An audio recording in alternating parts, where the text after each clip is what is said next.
नमस्कार दोस्तों, मैं शिल्पी न्यूज़ एट 9 के प्रोग्राम में आप सबका स्वागत करती हूं। इससे पहले की खबरों की शुरुआत करें, आइए हेडलाइंस पर नजर डालते हैं। यूपी के 7 उत्पादों को मिला जीआई टैग। अमरोहा ढोलक, मैनपुरी, तारकशी आदि उत्पाद शामिल। Geographical indications of goods and act 1999 करता है काम। भारत के पूर्व प्रधानमंत्री पीवी नरसिम्हा राव की जयंती आज। अविभाजित आंध्र प्रदेश में हुआ था जन्म। आर्थिक सुधारों को लेकर मिली प्रसिद्धि। और खर्ची पूजा का शुभारंभ। त्रिपुरा का मुख्य त्योहार 14 देवी देवताओं की होती है पूजा।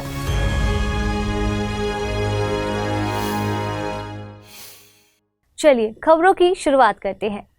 उत्तर प्रदेश के 7 उत्पादों को जीआई टैग से नवाजा गया है। इन उत्पादों में अमरोहा ढोलक, महोवा गौरा, पत्थर हस्तशिल्प, मैनपुरी तारकशी, Sambhal home craft, Baghpat home furnishing, Barabanki handloom product, Kalpi handmade paper शामिल है। अमरोहा ढोलक प्राकृतिक लकड़ी से बनी एक म्यूजिकल इंस्ट्रूमेंट है। इसके लिए आमतौर पर आम, सागौन और कटहल की लकड़ी का यूज किया जाता है। इसे बनाने में एनिमल स्किन का भी प्रयोग होता है। महोवा गौरा पत्थर हस्तशिल्प एक स्टोन क्राफ्ट है। इसका वैज्ञानिक नाम पायरोफ्लाइट स्टोन है। इस पत्थर को काटकर कई क्राफ्ट आइटम्स बनाए जाते हैं। संभल हॉर्न क्राफ्ट में मरे हुए जानवरों से रॉ मटेरियल तैयार किया जाता है।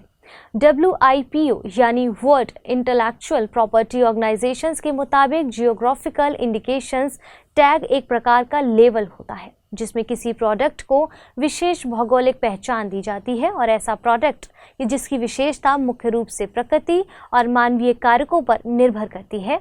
जीआई टैग अप्लाई करने वालों को यह बताना होता है कि उन्हें टैग क्यों दिया जाए। साथ ही प्रोडक्ट की यूनिकनेस के बारे में, उनके ऐतिहासिक विरासत के बारे में भी प्रूफ भी देना होता है।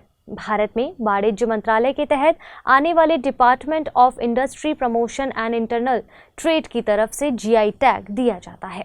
जीआई टैग के लिए geographical indications of goods registration and protection act 1999 काम करता है।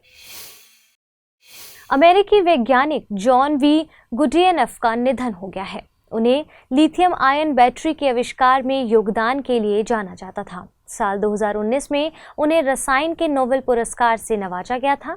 उन्हें यह पुरस्कार 2 अन्य वैज्ञानिक एम स्टेनले विटकम और अकीरा योशिनो के साथ दिया गया था।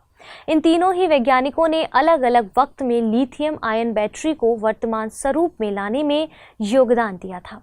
इन रिचार्जेबल्स बैटरी ने वायरलेस इलेक्ट्रॉनिक को दुनिया में क्रांति ला दी थी।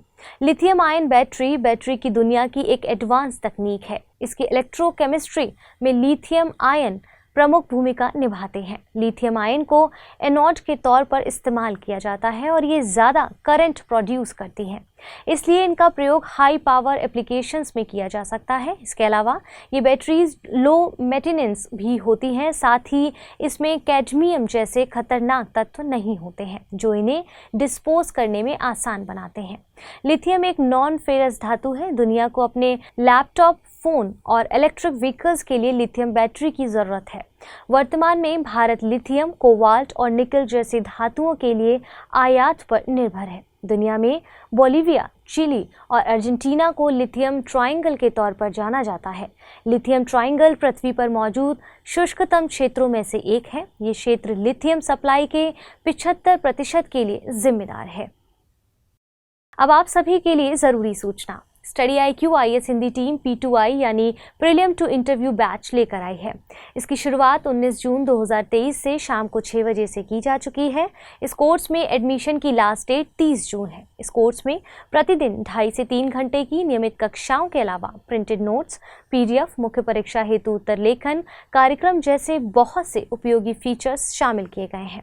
इस कोर्स की सबसे बड़ी खासियत ये है कि प्रीलिम्स क्लियर करने वाले स्टूडेंट्स के लिए स्टडी IQ की तरफ से निःशुल्क आवासीय सुविधा उपलब्ध कराई जाएगी। इस दौरान आपको मेंस की पूरी तैयारी भी कराई जाएगी। साथ ही इंटरव्यू में आपकी कम्युनिकेशन स्किल्स के विकास के साथ डेफ का 1-to-1 एनालिसिस किया जाएगा। इस कोर्स में डिस्काउंट हासिल करने के लिए आपको अमृत लाइव कोड का इस्तेमाल करना होगा। इससे ये कोर्स आपको केवल 29,999 रुपए में हासिल हो सकेगा। कोर्स के संबंध में और अधिक जानकारी के लिए डिस्क्रिप्शन बॉक्स में दिए गए लिंक को क्लिक कर प्राप्त कर सकते हैं। आइए वापस खबरों की ओर चलते हैं। त्रिपुरा के मुख्यमंत्री माणिक साहा ने खर्ची पूजा का शुभारंभ किया है। खर्ची पूजा पूरे हफ्ते चलने वाला एक सालाना त्योहार है। इसमें चतुर्दश देवता के मंदिर में 14 देवी देवताओं की पूजा की जाती है। इनमें शिव, दुर्गा, विष्णु, लक्ष्मी, सरस्वती, कार्तिक, गणेश, ब्रह्मा, अबाधि यानी जल के देवता, चंद्र, गंगा, अग्नि, कामदेव और हिमाद्री शामिल है। त्रिपुरा को 14 देवताओं की भूमि भी कहा जाता है। खर्ची पूजा में ट्राइबल और हिंदू धर्म का समागम देखने को मिलता है। यह एक ट्राइबल फेस्टिवल है, लेकिन इसमें पूजा हिंदू देवी देवताओं की ही होती है। इसमें 14 देवी देवताओं के सिरों यानी हेड्स की पूजा की जाती है। हिंदू रीति रिवाज में केवल सिर की पूजा को मान्यता नहीं है, लेकिन खर्ची पूजा को त्रिपुरा के हिंदुओं द्वारा मान्यता दी गई है। पूजा के पहले दिन राज्य की पुलिस द्वारा देवी देवताओं के सामने भारत का राष्ट्रगान गाया जाता है। इसके बाद मुख्य पुजारी द्वारा जुलूस निकाला जाता है और मुख्य पुजारी को राज चंताई कहा जाता है। इस त्योहार का पूरा खर्चा राज्य सरकार के द्वारा उठाया जाता है। राज्य सरकार इसके लिए साल 1949 में हुए समझौते के प्रावधानों का पालन करती है। त्रिपुरा 15 अक्टूबर 1949 को भारत संघ में शामिल हुआ था। प्रधानमंत्री नरेंद्र मोदी ने भारत के पूर्व प्रधानमंत्री पीवी नरसिम्हा राव की जयंती पर श्रद्धांजलि अर्पित की है। पीवी नरसिम्हा राव का जन्म 28 जून 1921 को वर्तमान तेलंगाना में हुआ था। वे साल 1991 से 1996 तक प्रधानमंत्री के पद पर काबिज रहे। वे नेहरू गांधी परिवार के बाहर पहले ऐसे प्रधानमंत्री थे जिन्होंने अपना 5 साल का कार्यकाल पूरा किया। उन्हें भारतीय आर्थिक सुधारों के जनक के तौर पर जाना जाता है और वे दक्षिण भारतीय मूल के पहले प्रधानमंत्री थे। उन्हें एलपीजी यानी लिबरलाइजेशन, प्राइवेटाइजेशन एंड ग्लोबलाइजेशन के सुधारों के लिए जाना जाता है। उनकी सरकार ने लाइसेंस राज को खत्म किया था। विदेश नीति में प्रधानमंत्री पीवी नरसिम्हा राव को लुक ईस्ट पॉलिसी के लिए याद किया जाता है। इसमें दक्षिण पूर्व एशिया के देशों के साथ भौगोलिक, आर्थिक और संस्थागत संबंधों की स्थापना का प्रयास किया गया है और आसियान देशों को इस नीति का केंद्रीय भाग माना गया था। प्रधानमंत्री नरेंद्र मोदी के कार्यकाल में लुक ईस्ट नीति को एक्ट ईस्ट नीति में परिवर्तित कर दिया गया है।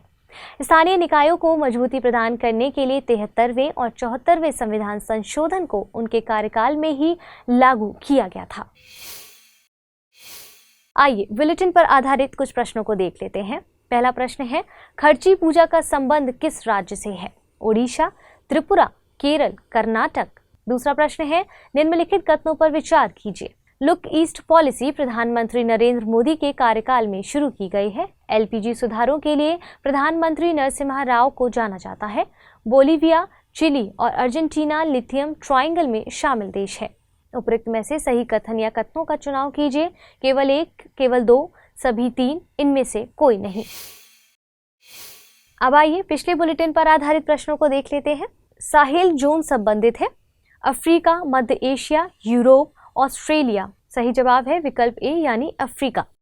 दूसरा प्रश्न था, लंपी स्किन डिजीज के संबंध में निम्नलिखित कथनों पर विचार कीजिए। यह मवेशियों में होने वाला रोग है। ये वायरस से होने वाला रोग है। भारत में अभी तक इसके लिए कोई वैक्सीन नहीं बनी है। उपरोक्त में से सही कथन या कथनों का चुनाव कीजिए। केवल एक, केवल दो, सभी तीन, इनमें से कोई नहीं। सही जवाब है विकल्प बी यानी दो कथन सही है। भारत में 2022 में इसके लिए लंपी प्रोवेक नाम की वैक्सीन लॉन्च की गई थी। तो फिलहाल के लिए आज के इस बुलेटिन में इतना ही। जल्द मिलेंगे एक और नए बुलेटिन के साथ। तब तक के लिए धन्यवाद।